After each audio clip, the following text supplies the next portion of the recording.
दोनों हाथ उठा के जयकारा लगाएंगे। बोले देवादिदेव श्री आदिनाथ भगवान के जय जय जय।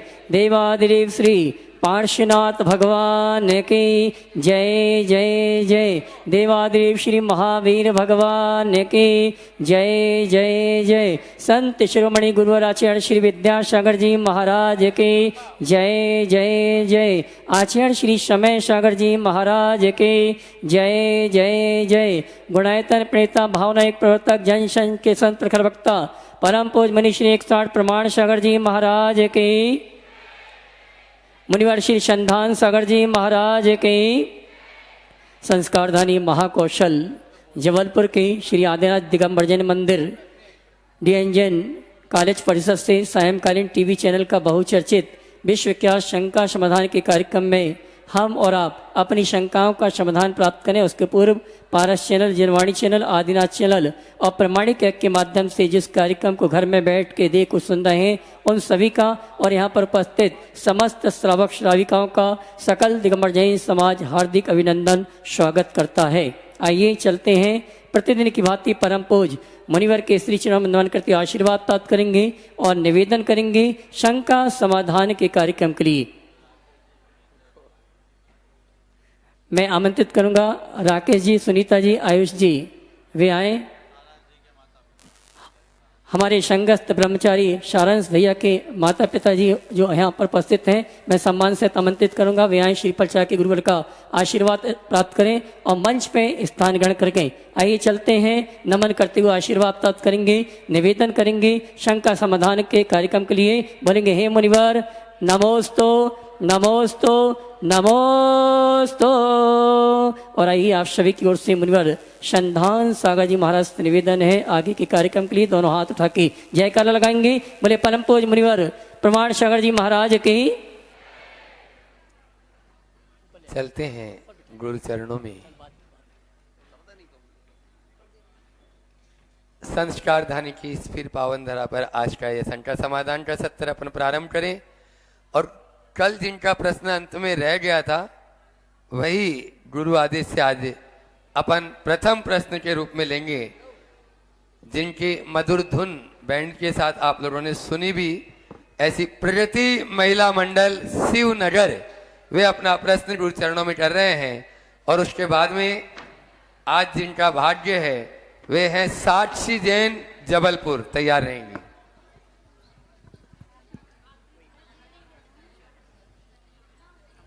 हे गुरुवार नमोस्तु नमोस्तु नमोस्तु।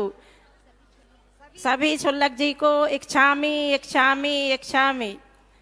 हे गुरुवार, मेरा प्रश्न यही है कि किसी व्यक्ति को देखकर क्रोध आता है और भाव विपरीत हो जाते हैं, ऐसा क्या करें कि क्रोध ना आए और भाव भी सही रहे?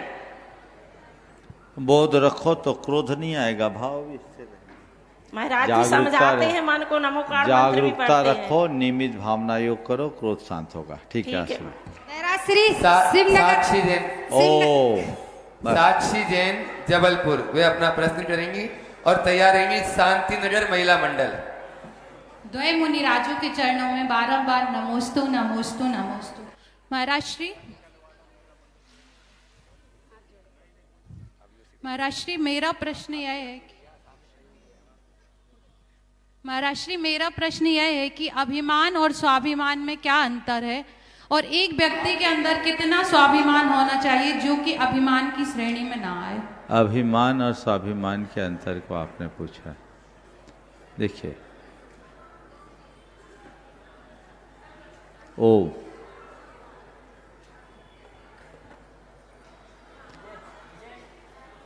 किसी से मान की चाह रखना अभिमान है और अपना अपमान न हो इस गरिमा को बनाए रखना स्वाभिमान। समझ गए? बारीक अंतर है। प्राय लोग अभिमान को ही स्वाभिमान मान बैठते हैं, हमें वहाँ सजग रहना चाहिए। अगर सम्मान की किंचित भी चाह है तो वो अभिमान की ही कोटि में आएगा, स्वाभिमान। चलिए। नमोस्तु। शांति नगर महिला मंडल वे अपना प्रश्न कर रही हैं और उसके बाद में लाभांशी दिव्या जैन पनागर तैयार रहेंगे। शांति नगर महिला मंडल की ओर से दो महाराजों के चरणों में बार बार नमोस्तु नमोस्तु नमोस्तु। महाराज जी, संसार के समस्त जीवों की तरफ से आपको नमोस्तु। महाराज जी, मेरा प्रश्न है कमाई। नमोस्तु महाराज जी। मेरा प्रश्न है महाराज जी, कमाई हो गई दिखावे की तो बचत कहाँ से आए, खर्च हो गया शौक का तो चैन कहाँ से आए, जिंदगी हो गई EMI की तो नींद कहाँ से आए, जरूरतें हो गई बेकाबू तो सुकून कहाँ से आए। नमोस्तु महाराज जी। आपके सवाल में ही उत्तर है। महाराज मुझे जी, कहने आप की अपने शब्दों जरूरत से हम लोगों को कृतार्थ कर दीजिए। बिल्कुल, हम इन सब चीज़ों को जब तक गंभीरता से नहीं विचारेंगे और इन पर ध्यान नहीं देंगे तब तक हम शांति और चैन नहीं पाएंगे। इसलिए हर व्यक्ति को चाहिए कि वो आध्यात्मिक दृष्टि जागृत करे, अंतर्मुखी बने, अपनी ओर लौटे। नमोस्तु महाराज जी। अगला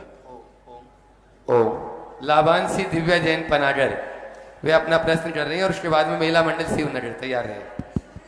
मम आराधित वह गुरुदेव के चरणों में नमोस्तु। छुल्लक जी को एक शामी। गुरुदेव, ऐसा पढ़ा था कि गुरु का हाथ थामने की जगह गुरु को अपना हाथ थमा दो, क्योंकि हम किसी कारणवश गुरु का हाथ छोड़ सकते हैं लेकिन गुरु हमारा हाथ कभी नहीं छोड़ेंगे। तो हम ऐसा क्या करें कि गुरुदेव स्वयं ही हमारा हाथ थाम ले। गुरु तुम्हारा हाथ तभी थाम पाएंगे जब तुम अपने भीतर कोई शिष्य को प्रकट करो। और शिष्यत्व को प्रकट करने का मतलब है अपना पूर्ण समर्पण कर देना। जहाँ अपनी इच्छा शक्ति, निर्णय शक्ति और समझ शक्ति भी अर्पित हो जाए उसका नाम समर्पण होता है। गुरु की इच्छा ही मेरी इच्छा, गुरु का निर्णय ही मेरा निर्णय, गुरु की समझ ही मेरी समझ। ये भाव भूमिका जब आती है तो परिपूर्ण शिष्यत्व की अभिव्यक्ति होती है।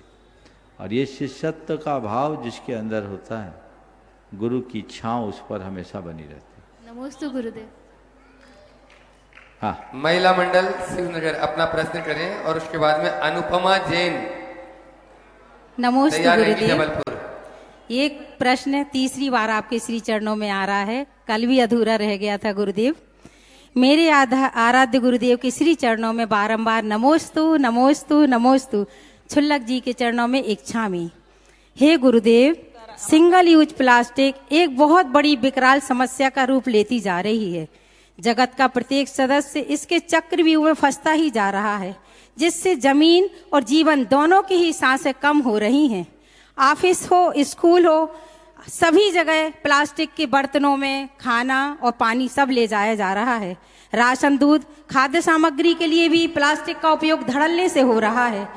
यदि हम उसकी जगह कपड़े के थैले और स्टील के बर्तनों का उपयोग करें तो काफी हद तक इस समस्या से निदान पा सकते हैं। गुरुदेव, शिवनगर शाखा सुंदरी संभाग ने एक पहल की है।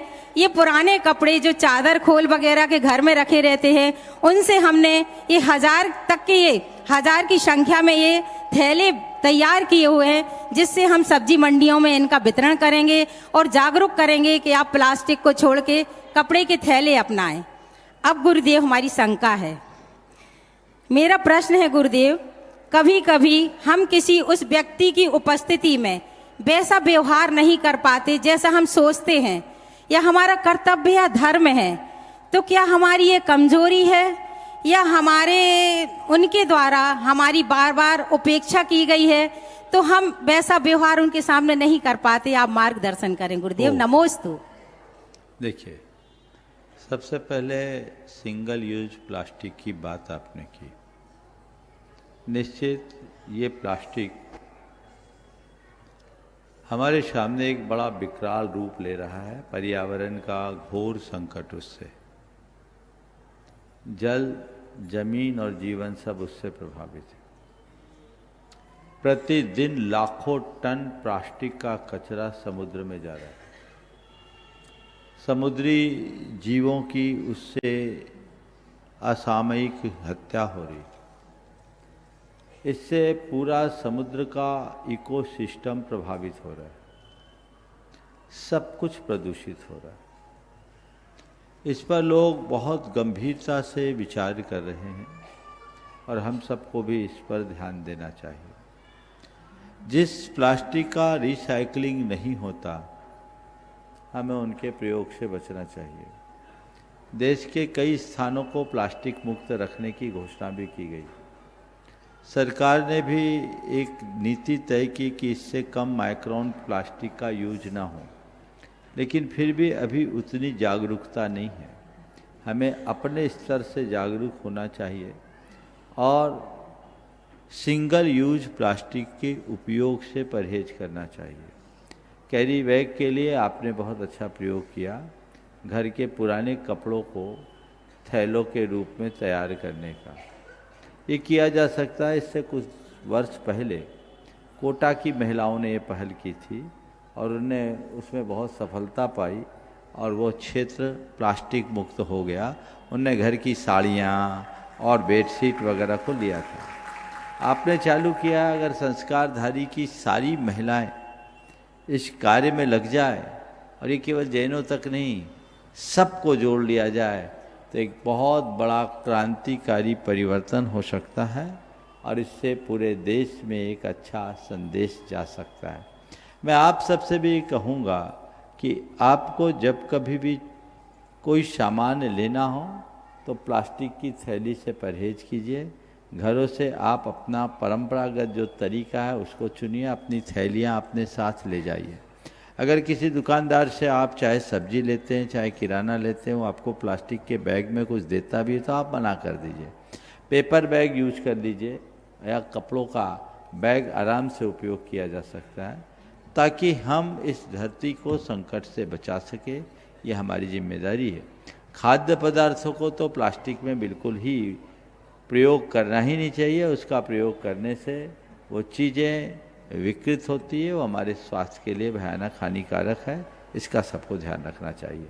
आपका सवाल, सामने वालों के प्रति हम अपना अभिप्रेत व्यवहार क्यों नहीं कर पाते हैं, उसके पीछे मेरे देखे दो प्रमुख कारण होते हैं। एक पूर्वाग्रह, दूसरा आत्मसंकोच। जब किसी व्यक्ति के प्रति हमारे मन में कोई पूर्वाग्रह बैठ जाता है तो हम सब कुछ उसी पूर्वाग्रह के साथ जोड़ करके देखते हैं। नतीजा, हम उसके प्रति वो व्यवहार नहीं कर पाते जिसकी कि उस वक्त आवश्यकता हो। इसी तरह एक आत्मसंकोच होता है, वो अहंकार के कारण भी आता है, डर के कारण भी आता है। भय और अहम के निमित्त से होने वाला ये संकोच हमें आगे बढ़ने से रोकता है। यदि इन दोनों चीज़ों से हम मुक्त हो जाएं और हमारे मन में सरलता हो तो ये समस्याएं कभी आगे नहीं बढ़ेंगी। ओ अनुपमा जैन, जबलपुर, वे अपना प्रश्न करें, उसके बाद में अपने बीच में इंदौर से ऋचा जी जैन तैयार रहेंगे। नमोस्तु महाराज जी, इच्छामी महाराज जी। महाराज जी, मैंने अपने शांति नगर जैन मंदिर में चांदी का श्रीफल दान दिया हुआ था अपने शांति धारा की झाड़ी में उसको रखने के लिए। तो हमारे मंदिर वाले भाई लोग बोलते हैं इस श्रीफल को रख के शांति धारा नहीं होती, जटा वाले नारियल को रख के शांति धारा होती है। तो और बोलते हैं इससे आपने दिया तो माली के पेट में आपने लात मारी। तो महाराज जी, मैंने ये सही किया या गलत किया? कैसे शांति धारा के लिए होना चाहिए? देखो, सबसे पहले बात तो दो तीन बातों को आप लोग ध्यान रखें। अष्ट मंगल में कलश भी मंगल है और झाड़ी भी मंगल है।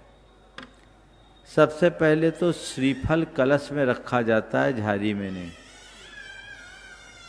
अगर आपने कलश में श्रीफल रखा तब तो ठीक है, झाड़ी में श्रीफल रखा तो ना वो कलश बचा ना झाड़ी। तो पहली बात तो झाड़ी में श्रीफल रखने का कोई तुक ही नहीं है। आप रखते हैं, पर क्यों रखते हैं उनसे पूछो।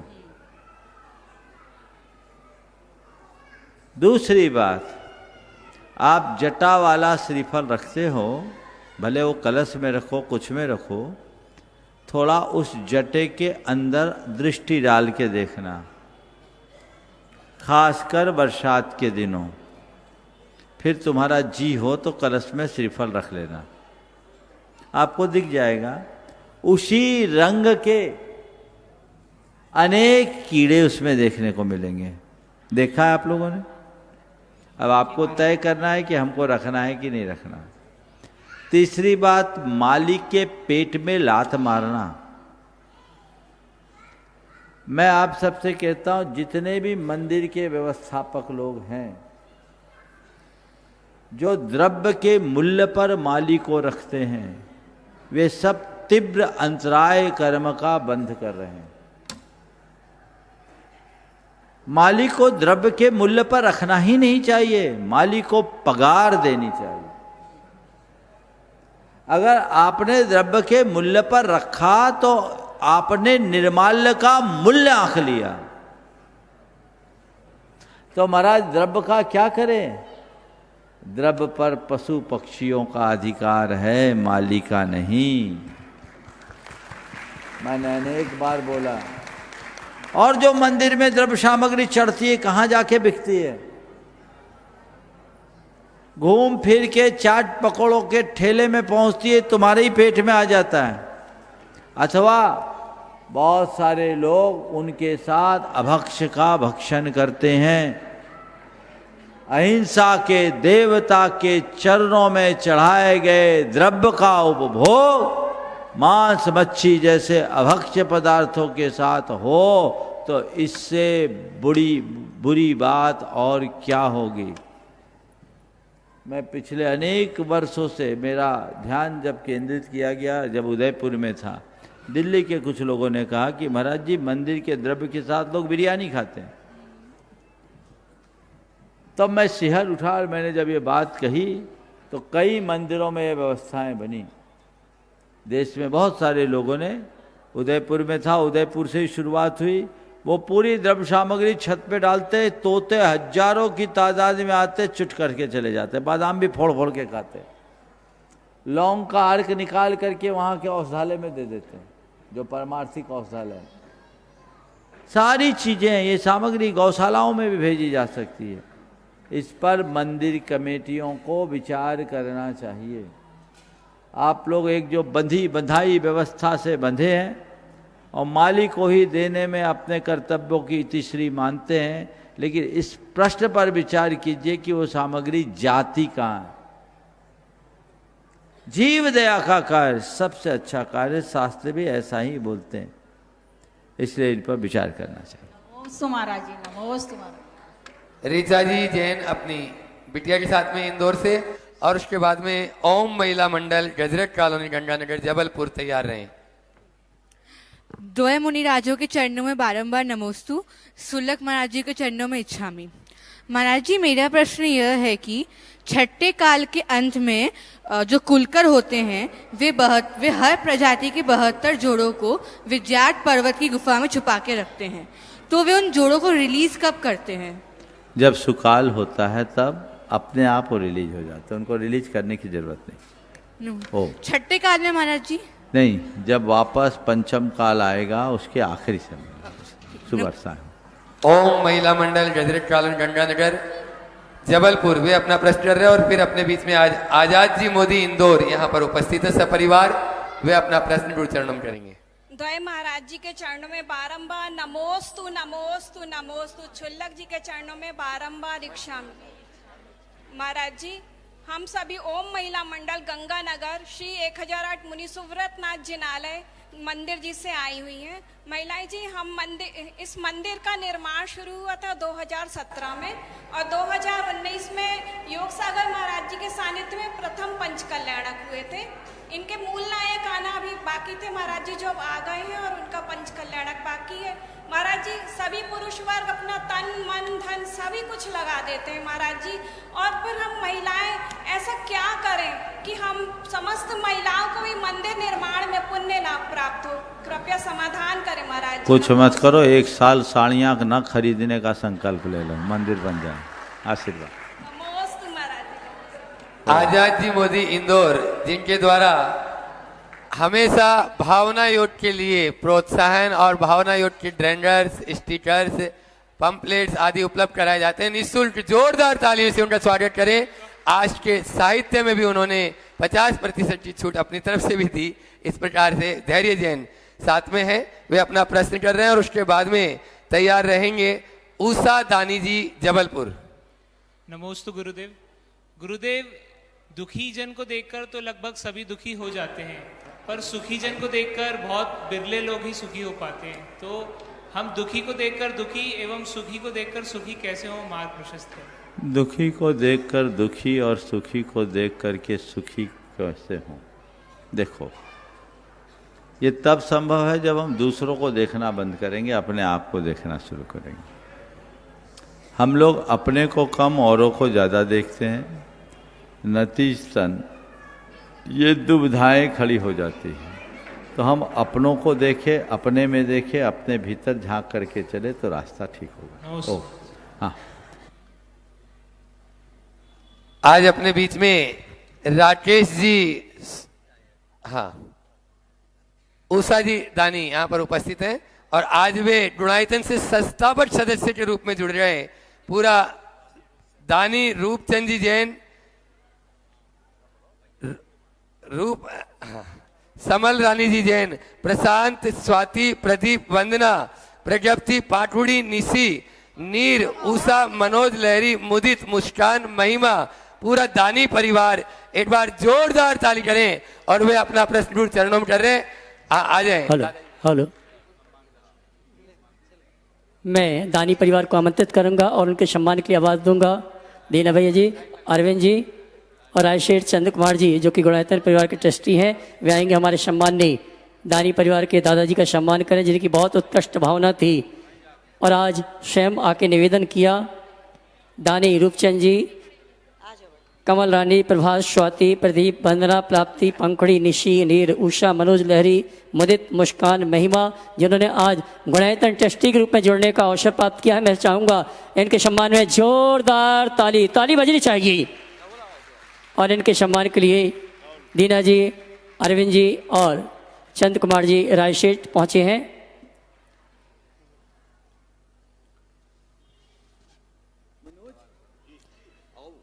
आज वे अपना प्रश्न भी गुरु चरणों में करेंगे। उषा जी दानी अपना प्रश्न करें और उसके बाद में आज जैन डॉक्टर्स एसोसिएशन जबलपुर यहाँ पर उपस्थित हैं। सभी डॉक्टर्स एक साथ खड़े हो जाएंगे और 2 प्रश्न की अनुमति गुरु चरणों में। आप 2 प्रश्न करेंगे। उषा दानी जी अपना प्रश्न करें, समय बचाएं। समस्त दानी परिवार एवं लहरी परिवार की ओर से महाराज जी को बारंबार नमोस्तु नमोस्तु नमोस्तु। महाराज जी, ये प्रश्न हमारी भतीजी का है।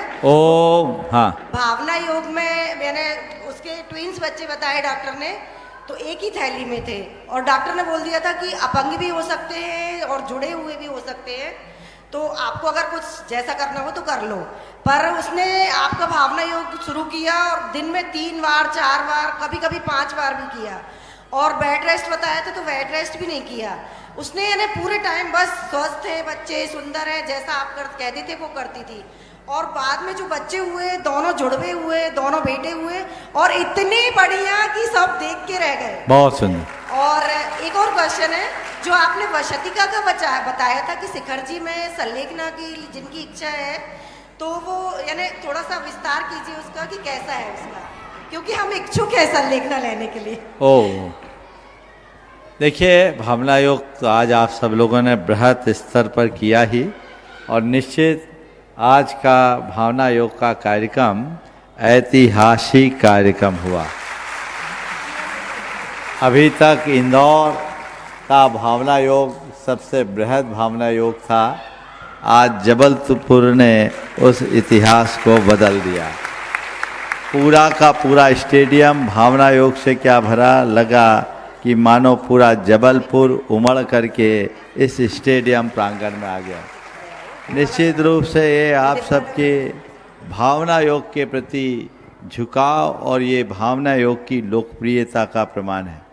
आपने जो उदाहरण प्रस्तुत किया, निश्चित ऐसे हजारों लोगों के उदाहरण हैं।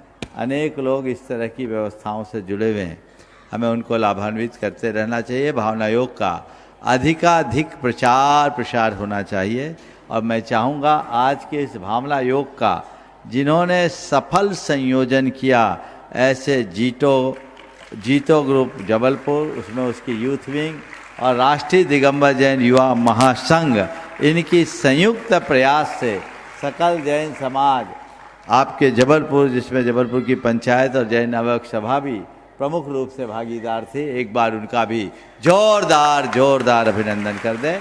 अब डॉक्टर्स ग्रुप पूर्वी प्रांजल ने छोटी सी कुछ लाइनें लिख के भेजी हैं आपको आभार रूप में। अंतर मन में जब शोर उठे तो करो भावना योग, शोर को कम कर दे ऐसा है भावना योग। तन मन में जब कोई रोग बढ़े तो करो भावना योग, रोग को जल्दी नष्ट करे ऐसा है भावना योग। हृदय में जब कोई चोट लगे तो करो भावना योग, आंखों में खुशियाँ छा जाए ऐसा है भावना योग। मन मस्तिष्क में क्रोध बढ़े तो करो भावना योग, मन में शांति छा जाएगी ऐसा है भावना योग। सुंदर मन तन सुंदर तन, सरल हृदय विवेक सरल विवेक सब खोवे जो करे भावना योग। जैसा पावे भाव जैसी भावे भावना वैसा हो संयोग, जैसी भावे भावना वैसा ही संयोग, ऐसा है भावना योग, ऐसा है भावना योग। पूर्वी प्रांजल की है ये कविता। बहुत सुंदर, बहुत सुंदर। और चलते हैं जैन डॉक्टर एसोसिएशन जबलपुर। अनेकों डॉक्टर हैं, लिस्ट बहुत लंबी चौड़ी है, नाम पहले पुकार चुके हैं हमारे अमित भाई।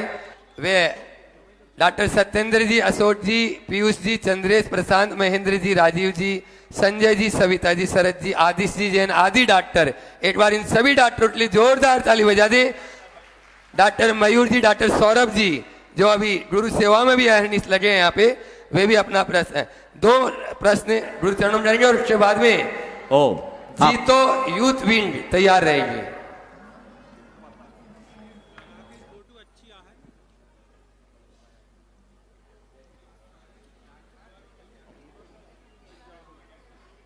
महाराज जी, जैन डॉक्टर एसोसिएशन की तरफ से मुनि चरणों में सादर नमोस्तु नमोस्तु नमोस्तु। शुल्लक महाराज जी के चरणों में इच्छामी इच्छामी इच्छामी। महाराज जी, हमारा प्रश्न ये है कि दीप प्रज्वलित करते हैं तो ऊर्जा का समागम होता है और ऊर्जा मिलती है, और मंदिर में अगर हम अखंड दीप स्थापित करते हैं तो उससे हमें क्या क्या लाभ मिलता है, इसका हमें क्या क्या सौभाग्य प्राप्त करना चाहिए, इसमें हमें शंका का समाधान करें। मंदिर जी में हम विभिन्न प्रकार की सामग्रियों को अर्पित करते हैं, वे सब हमारे पूज्य प्रतीक हैं और उनका अपना प्रभाव। हम जो भी सामग्री मंदिर जी में चढ़ाते हैं, दीप जलाते हैं, घंटा बजाते हैं, आरती करते हैं, द्रव्य चढ़ाते हैं, चावल का पुंज चढ़ाते हैं, इन सब के बड़े गहन आध्यात्मिक प्रतीक हैं। तिलक लगाते हैं। हम इस पर गंभीरता से विचार करें। अभी मैं संक्षेप में आपको बता रहा हूँ। दीप तो आपने बता दिया, अंधकार से प्रकाश की ओर। घंटा जो हम बजाते हैं वो हमारे मन को सतर्क करने का द्योतक होता है, और उससे उत्पन्न जो तरंगे हैं वे हमारे मस्तिष्क पर पड़ती है तो हमारे अंदर अल्फा और बीटा तरंग बहुत तेज़ी से प्रकट होती है। अल्फा और बीटा तरंग आनंद और प्रसन्नता को उत्पन्न करते हैं। आप महसूस करें, घंटा जब भी बजाते हैं उसकी तरंगे जब अंदर आती है तो मन में एक अलग प्रकार की अनुभूति होती है, स्फूर्ति की, आनंद की होती है। लेकिन ये अनुभव उन्हीं को होता है जो घंटा बजा के वहीं रुके। आप लोग प्रायः गलती करते, घंटा बजा के आगे बढ़ जाते, जब तक घंटा बजता तब तक आपके कदम आगे बढ़ चुके होते, तो उस ऊर्जा से आप लाभान्वित नहीं होते जिससे आपको होना चाहिए। तो जब भी घंटा बजाएं, घंटा अपने मन को सावधान करने का, सजग करने का प्रतीक है, और हम टन से घंटा बजाएं, उसकी ऊर्जा को अपने ऊपर गिरता हुआ महसूस करें। चंदन का तिलक लगाने से हमारे अंदर का आज्ञा चक्र सक्रिय होता है। ये हमारे प्रीफ्रंटल कॉर्टेक्स को भी बहुत एक्टिवेट करता है। इससे हम अपने मस्तिष्क पर नियंत्रण की क्षमता विकसित करते हैं। आत्म संयम का, आत्म नियंत्रण का विकास तिलक लगाने से होता है। अर्घ आदि जो हम चढ़ाते हैं इनके अपने आध्यात्मिक प्रतीक हैं। यदि पूरी व्याख्या करूँगा तो बहुत सारे लोग आपको कोसने लगेंगे। फिर किसी दिन इस पर चर्चा करूंगा, क्योंकि 8 द्रव्य की विवेचना में कम से कम मुझे 15 मिनट लगेंगे। पहले मैंने कई बार इसका उत्तर दिया है, आप YouTube से इसका अर्थ पा सकते हैं। एक प्रश्न और डॉक्टर सरल, हाँ, और उसके बाद में जीतो यूथविंड तैयार रहे। गुरुदेव के चरणों में बारंबार नमस्तु। गुरुदेव, आज के हालातों में पूरे विश्व में हिंसा व्याप्त है। हर देश एक दूसरे से लड़ रहा है, हर कोई एक दूसरे से लड़ रहा है। हम अहिंसावादी हैं। हम अहिंसावाद से कैसे इन हालातों में हम अपने जैनत्व को और जैन बंधुओं को रक्षा कर सकते हैं, इसके बारे में कुछ ज्ञान दर्शन। देखिए, ऐसे हालातों में पहली बात तो हम अच्छी भावना भाएं कि जगत में शांति हो, सब जगह सद्भाव। दूसरी बात, हम हर स्तर से अहिंसा का संदेश पहुंचाएं, लोगों के अंदर सहअस्तित्व की भावना जगाएं, संवेदनशीलता जगाएं, तभी इन पर हम नियंत्रण कर सकते हैं। ओ जीतो यूथविंड, वे अपना प्रश्न गुरु चरणों में करेंगे। और एक डॉक्टर और पूछ रहे, बोलो जल्दी से। महाराज जी, मेरा प्रश्न ये है कि अपन मंदिर तो सब जगह बनते जा रहे हैं, अच्छे मंदिर ही बनते जा रहे हैं, उसके साथ में क्या है कि एक बड़ी समस्या आती है, वहाँ पर टॉयलेट और शौचालय की व्यवस्था नहीं होती। ये बहुत बड़ी समस्या। अब ये मैं बनाऊंगा क्या? मंच पे मत पूछो, ये सब पीछे वालों को दो, ये आपका काम है। आज एक सफल भावना युद्ध का यहाँ पर बहुत ही अच्छा यूथ विंग को आगे आने दो। यूथ विंग उसमें बहुत लगी रही। वे अपना प्रश्न गुरु चरणों में करेंगे और उसके बाद में मंच तक माइक लगाएं। चिद्रूप सागर जी महाराज तक माइक का। हाँ, हाँ?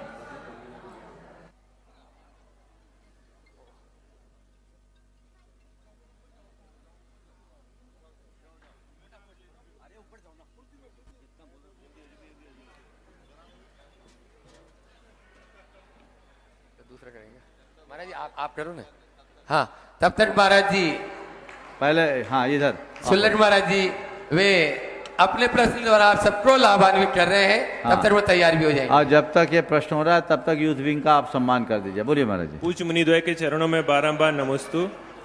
महाराज जी, स्टेशन पर कुछ रेस्टोरेंट होते हैं जो ट्रेन में भोजन सप्लाई करते हैं। उनमें से किसी की एक लिस्ट है, इसमें जैन थाली भी उपलब्ध है, इसके साथ साथ नॉन वेज थाली भी उपलब्ध है। तो क्या जहां पर वेज और नॉन वेज भोजन एक साथ बनता है तो शाकाहारी जो भोजन करने वाले हैं उनको ऐसे रेस्टोरेंट से भोजन करना चाहिए या नहीं? उचित समाधान। नमस्ते। देखिए, महाराज जी ने आप लोगों की ओर से बहुत ही महत्वपूर्ण प्रसंग उठाया है। कागज मुझे दीजिएगा। ये रेलवे में है, रेलवे स्टेशन पे मिलता है। देखिए, ये विज्ञापन महाराज जी के पास किसी ने दिया जिसमें नॉन वेज और वेज दोनों प्रकार की चीज़ें सुलभ है। उसमें जैन थाली के नाम से भी लिया है, ट्रेन में उपलब्ध कराते हैं लोग। ऐसे देखा जाए तो ये शाकाहारी है, लेकिन जहाँ वेज और नॉन वेज जो एजेंसी दोनों प्रकार की चीज़ें बनाती है उनका हमें परहेज करना चाहिए, उनसे नहीं लेना चाहिए। और ये जागरूकता हमें होनी चाहिए, हमारे अंदर होनी चाहिए। मैं तो आपसे कहता हूँ, ट्रेन में यात्रा करो तो अपना घर का खाना लेके जाओ। बहुत सारे लोग हैं, जो बहुत सारे ऐप हैं जो आपको शुद्ध शाकाहारी और जैन थाली उपलब्ध कराते हैं। वो केवल शाकाहार का ही काम करते हैं। आपको देश के किसी भी भाग में किसी भी स्टेशन में उपलब्ध करा सकते हैं। कुछ युवक तो आज से 10-12 साल पहले इसी मंच पे मुझे बता के गए। तो आप लोग उन ऐप को सर्च करिए, उनसे लीजिए। जो लोग वेज और नॉन वेज दोनों का काम करते हैं उन्हें बंद कीजिए। और हमारे युवा है, बहुत सारे स्टार्टअप रखना भी चाहते हैं, करना चाहते हैं। इस तरह का बिजनेस करो ना, उसको प्रोत्साहित करो कि हम केवल वेज और वेज में भी और ज़्यादा हो जैन थाली लोगों को प्रोवाइड करेंगे। जहाँ से आपको सूचना है, टेक्नोलॉजी का उपयोग करके आप काम कीजिए। आजकल टेक्नोलॉजी ने सब चीज़ों को बहुत सुलभ भी कर दिया है। तो हम ये काम करेंगे तो परिणाम बहुत अच्छा निकल सकता है। इसकी तरफ हमें ध्यान देना चाहिए। जी, तो यूथ विंग के ये उत्साही कार्यकर्ता एक बार जोरदार ताली बजा दीजिए। कमेटी ने इनका स्वागत कर दिया है और वे अपना प्रश्न गुरु चरणों में करें। उसके बाद में आज पूना से अपने बीच में डॉक्टर KM जी गंडवाल यहाँ पर उपस्थित हैं, वे अपना प्रश्न गुरु चरणों में करेंगे। नमोस्तु महाराज श्री। नमोस्तु महाराज श्री। मेरा प्रश्न ये है कि आज समाज में इतने मंदिरों का नवनिर्माण हो रहा है, जहां ऑलरेडी मंदिर है वहां भी बड़े बड़े मंदिर बन रहे हैं, जिनको मेंटेन करना भी आसान नहीं है, लेकिन हेल्थ केयर या एजुकेशन में उतना ध्यान नहीं दिया जाता है जो समाज के हित में हो और आज के स्टैंडर्ड का हो। देखिए, बात बार बार उठती है कि हेल्थ केयर और एजुकेशन के क्षेत्र में हमें काम करना चाहिए, बेशक करना चाहिए, हुआ भी। हमारे गुरुदेव ने तो जबलपुर को पहले प्रतिभा स्थली दिया, मंदिर बाद में दिया। इससे बड़ा उदाहरण क्या होगा? सागर में सागर प्रतिभा, सुनो, प्रतिभा स्थली का स्टैंडर्ड आपने देखा नहीं? बहुत अच्छा स्टैंडर्ड है। सागर में भागोदय पहले दिया, मंदिर तो अभी बन ही रहा है। अभी अभी हमने भोपाल में जिस श्री विद्या प्रमाण गुरुकुलम की स्थापना की है, वो 5 स्टार फैसिलिटी से युक्त स्कूल, समझ गया? ऐसा नहीं है। एजुकेशन के क्षेत्र में काफ़ी काम हुए, हो रहे हैं, हमें प्रोत्साहित करना चाहिए। लेकिन एक बात ध्यान रखना, जब तक मंदिर है और मंदिर से जुड़े लोग हैं तभी तक प्रेरणा है, और जब तक प्रेरणा है तभी तक ये सारे उपक्रम हैं। तो युवा लोग आगे आओ, करो इस तरह के कार्य, ठोस कार्य योजना बना करके लाओ। हम बैठे हैं, हम लोगों का काम तो केवल आशीर्वाद देना है, मार्गदर्शन देना, आगे बढ़िए, इससे अच्छी बात कोई नहीं है। जहाँ तक हेल्थ केयर की बात, हेल्थ केयर के कार्य क्षेत्र में एक बहुत सारी समस्या है। इसमें बहुत सारी वैधानिक दिक्कतें भी आती है, कानून की भी बहुत सारी अड़चनें आती है, और ये एकदम से इंडस्ट्री हो। मेरा मानना है कि हेल्थ केयर को सामाजिक स्तर पर चला पाना आज के समय बहुत कठिन है। तो हम कोई अस्पताल खोले, उससे अच्छा है कि लोगों को चिकित्सा में सहयोग करें, डायग्नोस्टिक सेंटर खोले। अगर लोगों को चिकित्सा के लिए हम ऐड देते हैं, वित्तीय सहायता, फाइनेंशियल ऐड देते हैं, तो बहुत बड़ा परिवर्तन आ सकता है। क्योंकि कई जगह अस्पताल खुले हैं और अस्पताल को खोलने के बाद जो चुनौतियां सामने आई है वो लोगों की कमर तोड़ देती है। तो हमें इन सब बातों को ध्यान में रख कर के योजनाएं बनानी चाहिए, आगे बढ़ना चाहिए। तुम सब युवा लोग उत्साहित होकर के जुटे हो, बहुत बहुत स्वागत है। ऐसे ही जुटे रहो और आगे बढ़ो, और आज के इनकी मेहनत का एक बार जोरदार अभिनंदन कर दीजिए। शाकाहार और अहिंसा के प्रेरक बनने वाले ऐसे डॉक्टर KM गंडवाल जी, सपत्नी चंद्रकला जी भी गंडवाल यहाँ पर उपस्थित हैं। उनके साथ में वे भी आ जाएं। एक बार जोरदार तालियों से डॉक्टर साहब का स्वागत करें। वे अपना प्रश्न गुरु चरणों में कर रहे हैं, और उसके बाद में आज अपने बीच में जयपुर से राकेश जी, सुनीता जी, आयुष जी, जैन सपरिवार, जो ब्रह्मचारी सारांश भैया जी के परिवार से यहाँ पर उपस्थित हुए हैं, वे तैयार रहेंगे।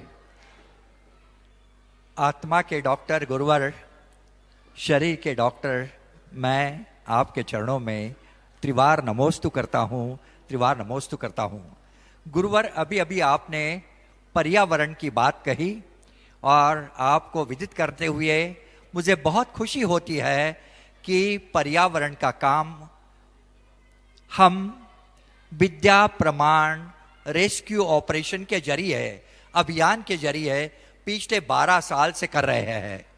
विद्यासागर की प्रेरणा थी और आपका मार्गदर्शन था। यह मार्गदर्शन के जरिए ये जनवरी में मकर संक्रांति के ऊपर जो पंछी इंज्योर होते हैं उनके लिए 2 एम्बुलेंस, 2-4 डॉक्टर्स सब रखकर हम सेवा करते हैं। आज सुबह तक हमने 212 पंछी बचा लिए हैं। 4 पंछी हम बचा नहीं बचा पाए। गुरुवर, मुझे आपके चरणों में ये कहने में बहुत खुशी होती है कि उदयपुर में आपकी पिंछी मैंने ली, और वो पुराने पिंछी के 4 पंख, 2 पंख 2-2 एम्बुलेंस में हमने रखे हैं। जो पंछी इंज्योर हो जाते हैं एम्बुलेंस में, अब जब उनको ट्रीटमेंट करते हैं तो उनके सर पे वो पंख भी हम लगाते हैं, और हमारे कार्यकर्ता सब उनको नमोकार मंत्र सुनाते हैं। वो अजैन है, उसमें से 2 मुस्लिम भी है, उनके मोबाइल में नमोकार मंत्र है, वो पंछियों को सुनाया जाता है। और मुझे कहने में बहुत खुशी होती है कि जब वो उनको पंख लगाया जाता है, उनको नमोकार मंत्र सुनाया जाता है, वो पंछी जल्दी ठीक हो जाता है। गुरुवर, ये कैसा चमत्कार है कि जिसकी वजह से ये चीज़ें होती है।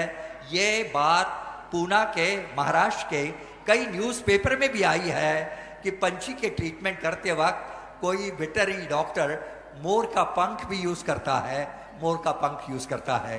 तो गुरुवर आप कहिए कि इसमें क्या ऊर्जा है, आपके पुराने पंछी में वो क्या विद्युत शक्ति है जो शक्ति हीलिंग पावर देती है। जैसे भावना योग के माध्यम से आप हीलिंग करते हो, वैसे ही हीलिंग पावर आपके पुराने पिंची में भी है, पुराने पिंची में भी है।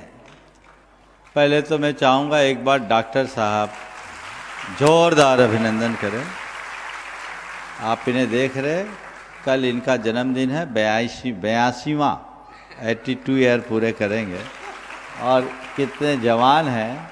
और देखिए 24 घंटे में एक ही बार भोजन करते हैं और कितने फिट हैं, ये हम सबको देखने की बात है। और हर बार दौड़ते हुए आते हैं। ये आपके अंदर की ऊर्जा, आपके उत्साह की अभिव्यक्ति है। आपने जो उपक्रम किया जीव दया के लिए, आपने अपना पूरा जीवन समर्पित किया है।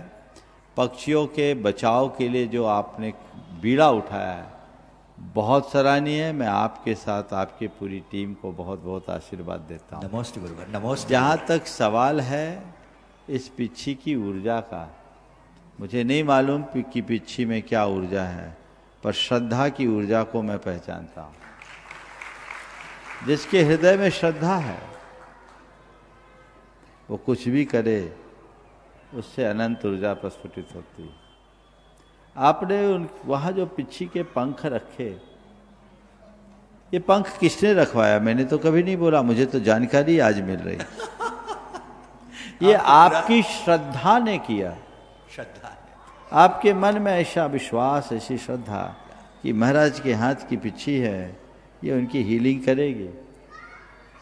तो श्रद्धा में चमत्कार होता है। लोग चमत्कार में श्रद्धा रखते हैं, मैं कहता हूं श्रद्धा को चमत्कारी बनाओ। प्रगाढ़ श्रद्धा रखोगे चमत्कार होगा। जहां तक पिच्छी एक आत्मसाधक मुनि के हाथ में जो वर्ष भर रहती है, तो उनकी साधना की तरंगे तो उसमें रहती है। लेकिन तरंग कहीं भी कितनी भी हो, जब तक मेरे अंदर श्रद्धा नहीं, हम लाभ नहीं ले सकते। तो मैं मानता हूं कि ये सब आपकी अपनी श्रद्धा का चमत्कार है। आप हमें इससे महिमा मंडित न करें, हालांकि आपकी श्रद्धा ही ये महिमा मंडन करा रही है। लेकिन मैं ये कहता हूं, सभी से कहता हूं, अपनी श्रद्धा को प्रगाढ़ रखिए, चीजें अपने आप सहज हो जाए।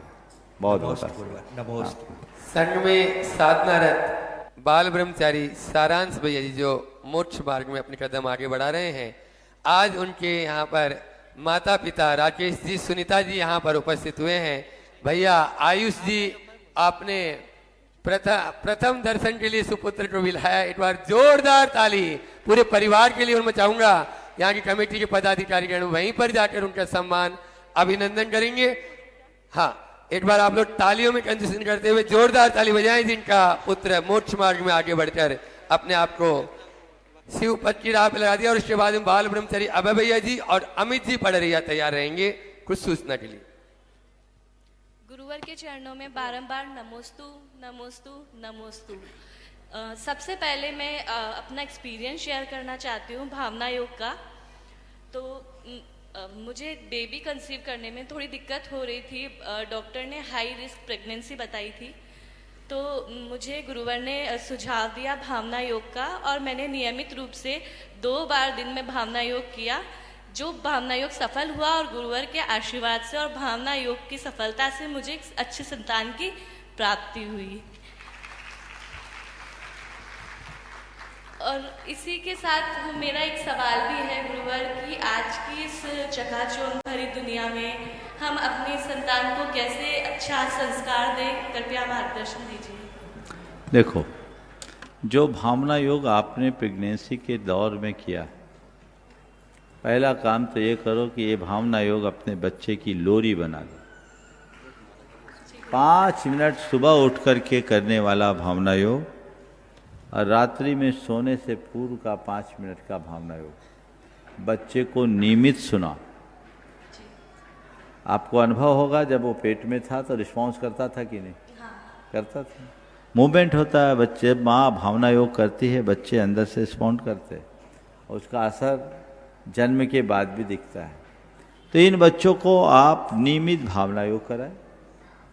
फिर बच्चों के लालन पालन के प्रति हमें आज के हिसाब से देखना है।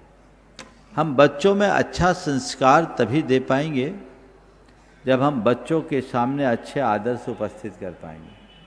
हम बच्चों के लिए एक श्रेष्ठ उदाहरण प्रस्तुत करें, उदाहरण बने, खुद को एक उदाहरण बनाएं और उनके सामने हम वही आचरण करें जैसा बच्चे से हम चाहते हैं, तो बहुत बड़ा बदलाव आएगा। बहुत बहुत आशीर्वाद। माइक पहुंचाएं ब्रह्मचारी अभय भैया जी, वे अपनी बात करें। उसके पहले अनुज सोनम जी जैन, जिन्होंने 1 दिन का। और आइए सिद्धि चक्र महामंडल विधान परम पूज्य मुनिवर के सानिध्य में आगामी 30 जनवरी से प्रारंभ होगा घट यात्रा और शोभा यात्रा के माध्यम से। और मैं उन पुण्यार्जों को आमंत्रित करूंगा जिन्होंने अपनी चंचला लक्ष्मी का उपयोग करते हुए इस महानुष्ठान में सम्मिलित होने का सौभाग्य प्राप्त किया है। सबसे पहले तो गुरुवार का उस परिवार के लिए आशीर्वाद चाहूंगा जिनके परिवार में पोते की उत्पत्ति हुई है, सुरेंद्र प्रीति जैन गुवाहाटी, जिन्होंने इस अनुष्ठान में 1 दिन की द्रव्य व्यवस्था के लिए अपनी ओर से 5,55,000 रुपए की राशि देने की घोषणा की है। जोरदार ताली बजाकर उनका सम्मान करें। और गुरुवार से चाहूंगा सुरेंद्र प्रीति जैन गुवाहाटी, उनके लिए आपका आशीर्वाद प्राप्त हो, जिन्हें पुत्र की उत्पत्ति हुई है। भाई सुरेंद्र प्रीति बहुत ही धार्मिक भावना रखने वाले व्यक्ति और सिद्ध चक्र विधान में कोई विधान न छोड़ने वाले, लेकिन अभी अभी उन्हें दादा बनने का मौका मिले और वो नहीं आ पा रहे, लेकिन उनने जो भावना व्यक्त की निश्चित वो उनकी श्रद्धा की अभिव्यक्ति है। हम उन्हें बहुत बहुत आशीर्वाद देते हैं। और इसके अलावा 6 मंडल के अलावा जो 14 मंडल हैं उसमें 1 मंडल पुण्यार्जक बनने का सौभाग्य जिन्होंने प्राप्त किया है, मैं चाहूँगा ताली बजा के उनके भावों की सम्मानना करेंगे। उनका सम्मान का कार्यक्रम हम बाद में करेंगे। श्रीमान वीरेंद्र जी बीरू खोबा वाले परिवार की स्मृति में श्रीमती क्षमता जी अतिशय पूर्वी जैन जबलपुर, नरेंद्र अंजना पिंडई, संदीप तीर्थंकर भवन परिवार सतना, इन्होंने 14 मंडल में 1 मंडल लेने का सौभाग्य प्राप्त किया है। जोरदार ताली बजाकर सम्मान करें।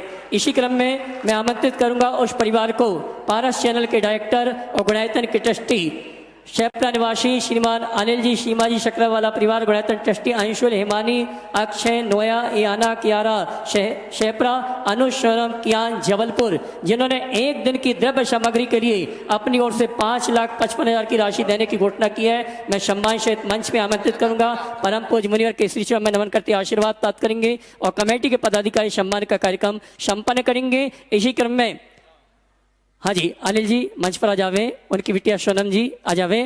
और मैं आमंत्रित करूंगा उस परिवार को जिन्होंने अपनी ओर से 14 मंडल में 1 मंडल लेने का सौभाग्य प्राप्त किया। जो विशेष मंडल है महेश कुमार जी जैन फिरोजाबाद वाले जबलपुर, जिन्होंने 14 मंडल में से 1 मंडल जो मुख्य मंडल है उसमें लेने सौभाग्य प्राप्त किया। मैं सम्मान से उन्हें भी आमंत्रित करूंगा। हाँ जी, श्रीमान अनिल जी, सीमा जी शक्रावाला परिवार, गुणायतन ट्रस्टी, पारस चैनल के डायरेक्टर आ जाए। महिला सम्मान के लिए महासंघ महिला मंडल आ जावे यहाँ पर सम्मान करने के लिए। और महासंघ के पदाधिकारी आएंगे सम्माननीय श्रीमान अनिल जी, सीमा जी शक्रावाला परिवार, गुणायतन ट्रस्टी, पारस चैनल के डायरेक्टर। इसी क्रम में जो 14 मंडल है, बड़े मंडल 6 मंडल के अलावा उसमें 1 मंडल के लिए अपनी ओर से स्वीकृति प्रदान की है हमारे श्रीमान महेश कुमार जी फिरोजाबाद वाले जबलपुर। वे आएंगे, परम पूज्य मुनिवर के श्री चरण नमन करते गुरुवर का आशीर्वाद प्राप्त करेंगे। बंधुसाथ आपसे ये कहना चाहूँगा, सामान्य इंद्रनाणी के लिए जो राशि निश्चित की गई है जोड़े के साथ 11,000, एकल इंद्रनाणी के लिए 7100 रुपये की राशि है, जिसमें वस्त्र, भोजन व्यवस्था और द्रव्य सामग्री कमेटी की ओर से प्रदान की जाएगी। आप अपने नाम लिख के इस अनुष्ठान में सम्मिलित होने का सौभाग्य प्राप्त कर सकते हैं। और अमित जी पढ़ अपनी बात करें उससे पहले अनुज सोनम जिनका अभी आप भैया जी उल्लेख कर रहे थे, वो अपना प्रश्न भी करना चाह रही हैं। माइक वहां तक पहुंचा दें। अनुज सोनम एक प्रश्न करें। महेश जी फिरोजाबाद वाले परिवार जबलपुर, उनका भी सम्मान का कार्यक्रम संपन्न करें। जिन्होंने जो 14 मंडल है उसमें से एक मंडल के लिए अपनी ओर से स्वीकृति प्रदान की है। मैं चाहूंगा ऐसे परिवार के लिए जोरदार तालियां तो बजाइए।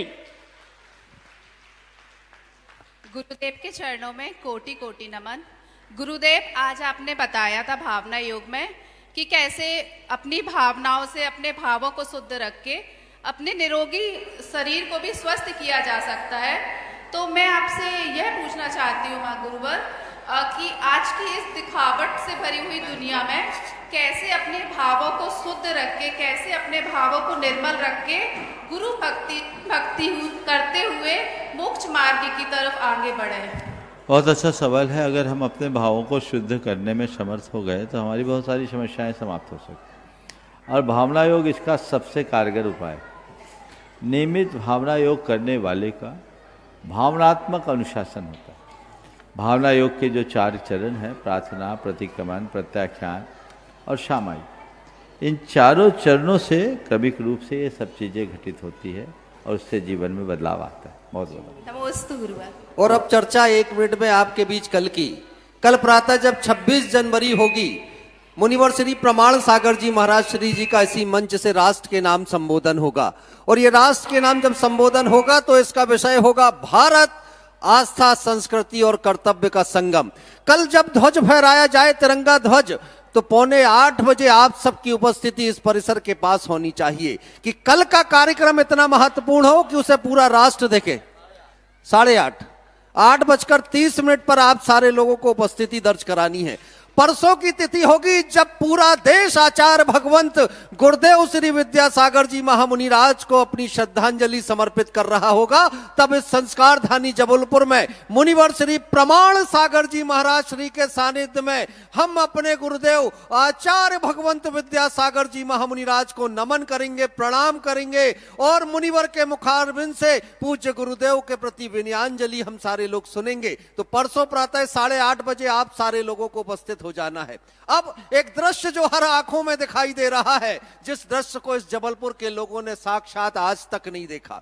हमने सिद्ध चक्र महामंडल विधान बहुत सारे देखे, लेकिन कोई इतना बड़ा परिसर नहीं देखा जिस परिसर में 1 नहीं, 2 नहीं, 3 नहीं, 108 नहीं, बल्कि उसकी संख्या को भी पार करते हुए 1.5 शतक से अधिक, 150 से अधिक मंडल एक परिसर में हो और उस परिसर में इतने श्रद्धालु बैठे हो कि और छोर ना दिखाई दे। जिस ओर देखें इंद्र और इंद्राणी दिखाई दे, जिस दिशा में देखें जबलपुर के वो भाग्यशाली लोग दिखाई दे जिनके हिस्से में पुण्य हो कि जबलपुर का सबसे बड़ा सिद्ध चक्र महामंडल विधान हो, तो वो सारे लोग इंद्र और इंद्राणी बन करके सिद्धों की आराधना में सम्मिलित हो जाए। मैं आह्वान आप सबका करने जा रहा हूं। जिन्होंने मंडल लिए उन्होंने 700 पुण्य का संचय किया। जो लोग मंडल नहीं ले पाए उनसे कहना चाहूंगा, भूतो ना भविष्यति, ऐसा सिद्ध चक्र महामंडल विधान जबलपुर के लोगों ने ना आज तक देखा है।